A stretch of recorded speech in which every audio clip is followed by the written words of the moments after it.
show how the lunar eclipse works, I requested a small-scale demonstration from a globe theorist whom I was discussing the topic with online. At first, they linked to me a written essay on refraction without an observable demonstration. For those of you who are not familiar with refraction, you will be after the completion of this video. What I was expecting was tangible objects to show the mechanics of how the lunar eclipse works, particularly the blood moon. So I desired nothing more than a visual experiment, not a drawing, not an essay of literary work, but rather a hands-on experiment such as one might find being performed in an elementary public school classroom. Not mere verbal statements expressing to me how to interpret what I see, and not video footage of a typical total lunar eclipse itself, but a downsized demonstration that relives how the model should work on a prodigious scale. Therefore, I was given this link, which I will include in the description box below, which demonstrates the law of refraction and how it is utilized to create the blood moon effect seen during the total lunar eclipse. The first obvious law I noticed about the website was the photographic exposition of the moon experiencing the blood moon phase. The image has been doctored to A, make it look like a spherical space rock, and B, to make the red tinge only partially cover the surface of the moon, when in fact my argument was about the total coverage of the moon in regards to the red tinge light. As I have shown in previous videos, the moon itself is a self-generating light and is also translucent. We are told that the darker regions of the moon are dusty plains of volcanic rock, or so the student of astronomy is indoctrinated to believe. It is said that the ancients believed the dark regions were vast seas, interestingly. In my previous video, I have shown how these regions are sapphire blue when the moon is visible by day and darker during nightfall. Well, this is because the moon is translucent, and the sapphire blue sky, which is the firmament above the moon, also containing the moon itself, is visible to us through the transparent moon. Therefore, during night, these regions are darker because the firmament appears darker due to the absence of light, due to not being beneath the presence of the circuiting sun. It is said that the moon is a poor reflector of light, passing on less than 1/10 of the sunlight that falls on it. But this is simply not true. The moon is a self-generating light, and this is why it is visible to us during the hours of daylight. For if it were a mere space rock, 239,000 miles away, how could it possibly be visible to us? In its distinct variations, such as gibbous, crescent, half, etc., for we are told that these variations are from the lunar phases that change cyclically as the moon orbits the Earth, according to the changing positions of the moon and sun relative to the Earth. But if the sun is visible to us, as well as the moon, in whatever phase it is undergoing during the broader day, then shouldn't the moon change when the sun goes down? After all, the Earth is revolving around the sun and the moon is orbiting the Earth. The proportion and position of all three of these celestial bodies effectively influence one another's appearance to the observer. But instead, what we see is the image of the moon unchanging, but merely becoming more brilliant as the darkness of night is drawn in. This is because the moon is a self-generating light and is overpowered by the sun during the day because it is the lesser light, as the book of Genesis tells us. Thus we see the moon in gibbous, crescent, half, etc. appearance during the day.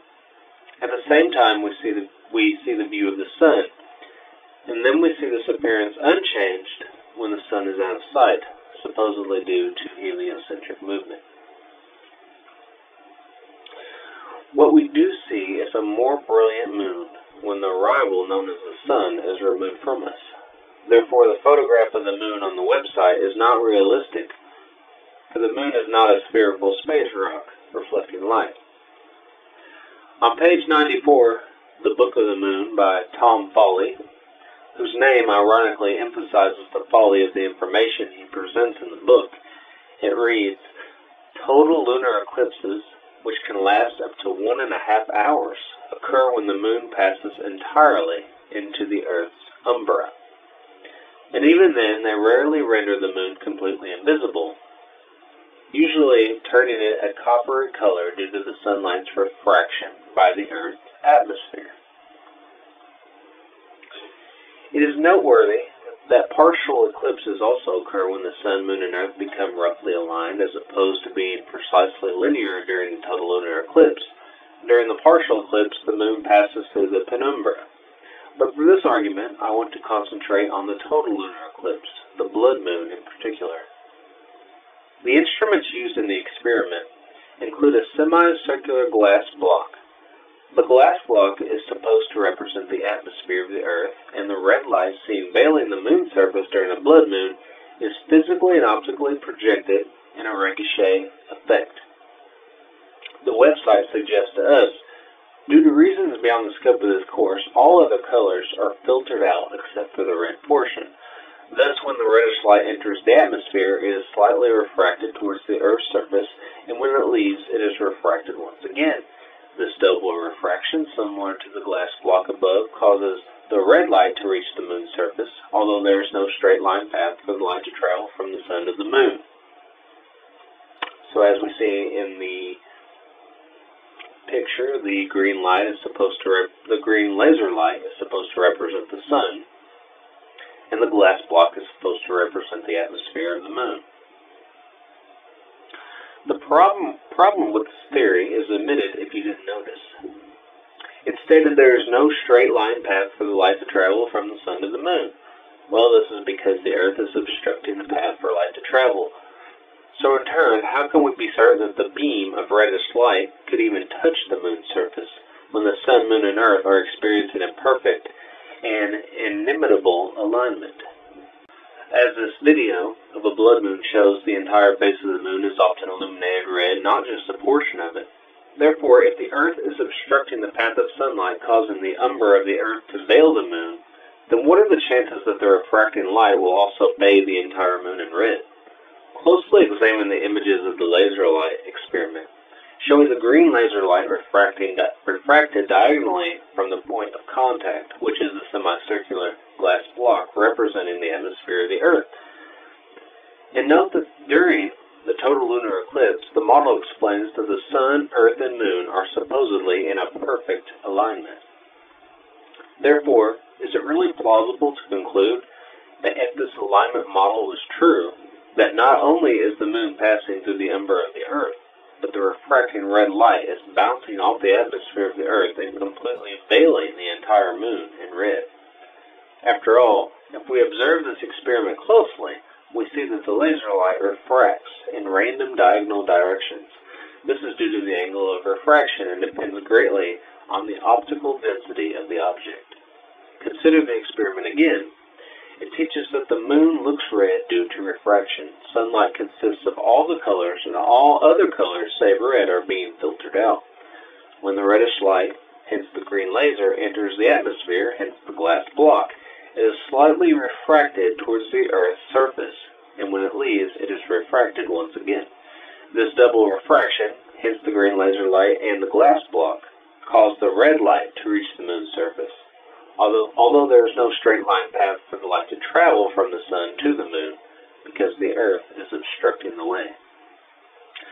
So let us consider the assumptions of this model. First, they are assuming that the Earth's atmosphere is reacting to light the same way the glass block is.